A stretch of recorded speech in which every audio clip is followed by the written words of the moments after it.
नमस्कार। Machine learning की दुनिया में ना हर डेटा साइंटिस्ट को एक बहुत बड़ी चुनौती का सामना करना पड़ता है। और वो चुनौती है बायस और वेरिएंस के बीच एक सही संतुलन, एक सही बैलेंस खोजना।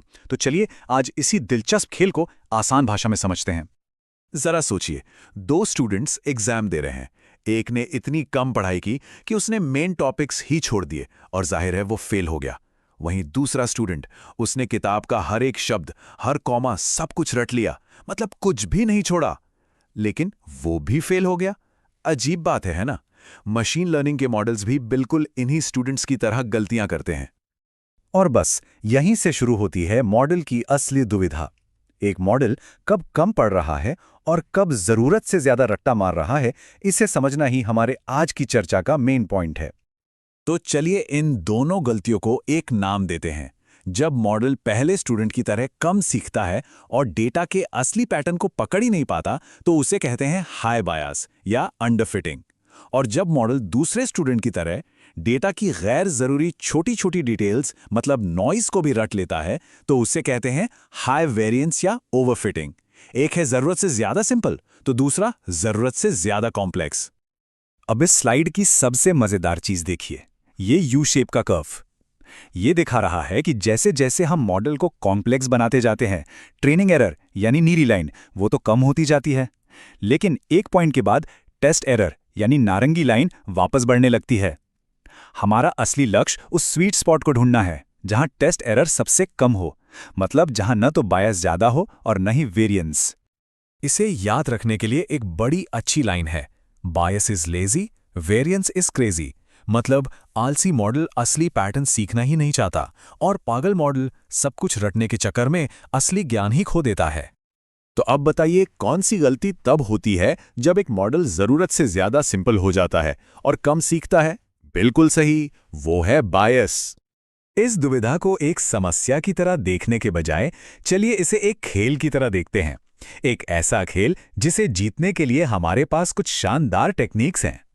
तो अब सवाल यह है कि हम अपने मॉडल रूपी स्टूडेंट से हार्ड स्टडी के बजाय स्मार्ट स्टडी कैसे कराएं। उसे ये कैसे सिखाएं कि क्या पढ़ना जरूरी है और क्या छोड़ना, ताकि वो एग्जाम में बेहतरीन रिजल्ट ला सके। इसका पहला तरीका है रेगुलराइजेशन। आप इसे एक स्मार्ट स्टडी गाइड की तरह सोच सकते हैं। ठीक वैसे ही जैसे एक टीचर स्टूडेंट को किताब के सबसे जरूरी चैप्टर्स पर निशान लगवा देते हैं, रेगुलराइजेशन भी मॉडल के ज्यादा कॉम्प्लेक्स होने पर उसे पेनाल्टी देता है। ये मॉडल को मजबूर करता है कि वो सिर्फ सबसे जरूरी फीचर्स पर ही ध्यान दे, जिससे ओवरफिटिंग का खतरा कम हो जाता है। तो चलिए एक बार फिर से याद करते हैं कौन सी टेक्निक मॉडल को जरूरत से ज्यादा कॉम्प्लेक्स होने से रोकती है। एकदम सही, रेगुलराइजेशन। अब आते हैं एक और बहुत ही पावरफुल टेक्निक पर, एंसेंबल मेथड्स, यानी ग्रुप स्टडी की ताकत। जैसे अकेले पढ़ने से बेहतर ग्रुप में पढ़ने से रिजल्ट आता है, ठीक वैसे ही कई सारे मॉडल्स को एक साथ काम पर लगाने से हमें बहुत बेहतर परिणाम मिलते हैं। इस ग्रुप स्टडी के दो बहुत पॉपुलर तरीके हैं जिन्हें हम नई पीढ़ी की टेक्निक्स कह सकते हैं। पहली टेक्निक है रैंडम फॉरेस्ट। सोचिए, एक क्रिकेट मैच से पहले आपको बताना है कि कौन जीतेगा, तो आपने सिर्फ एक एक्सपर्ट की नहीं सुनी, बल्कि 100 अलग अलग क्रिकेट एक्सपर्ट्स की टीमें बनाई, फिर उन सब से उनकी राय ली। आखिर में जिस टीम के पक्ष में सबसे ज्यादा वोट पड़े, आपने उसे ही विनर मान लिया। रैंडम फॉरेस्ट बिल्कुल यही काम करता है। ये सैकड़ों छोटे छोटे डिसीजन ट्रीज बनाता है और फिर उन सब के मिले जुले फैसले यानी वोट को ही फाइनल मानता है। इससे किसी एक मॉडल की गलती का असर कम हो जाता है। तो कौन सा मेथड बहुत सारे मॉडल्स की राय को मिलाकर एक मजबूत फैसले पर पहुंचता है? जी हां, रैंडम फॉरेस्ट। दूसरी टेक्निक है बूस्टिंग। इसे आप एक कोच और प्लेयर के ट्रेनिंग सेशन की तरह सोच सकते हैं। सबसे पहले एक सिंपल सा मॉडल डेटा पर काम करता है, ठीक वैसे ही जैसे एक प्लेयर मैदान में खेल रहा है। इसके बाद बूस्टिंग एक कोच की तरह उस मॉडल की गलतियों को बहुत ध्यान से देखता है। फिर अगले मॉडल को खास तौर पर उन्हीं गलतियों को सुधारने के लिए तैयार किया जाता है। ये प्रोसेस चलता रहता है और हर नया मॉडल अपने पिछले मॉडल की गलतियों से सीखकर खुद को और बेहतर बनाता जाता है। और कौन सा मेथड स्टेप बाय स्टेप अपनी ही गलतियों से सीखते सीखते खुद को बेहतर बनाता है? बिल्कुल सही, बूस्टिंग। चलिए अब तक हमने जो कुछ भी सीखा उस पर एक नजर डाल लेते हैं। ये स्लाइड पूरी बात को बहुत अच्छे से समराइज कर रही है। रेगुलराइजेशन एक स्टडी गाइड की तरह हाई वेरिएंस को कंट्रोल करता है, रैंडम फॉरेस्ट ग्रुप स्टडी की तरह बहुत सारे मॉडल्स की राय का औसत निकालकर हाई वेरिएंस को कम करता है, और बूस्टिंग एक कोच की तरह गलतियों से सीखकर हाई बायस को कम करने पर फोकस करता है।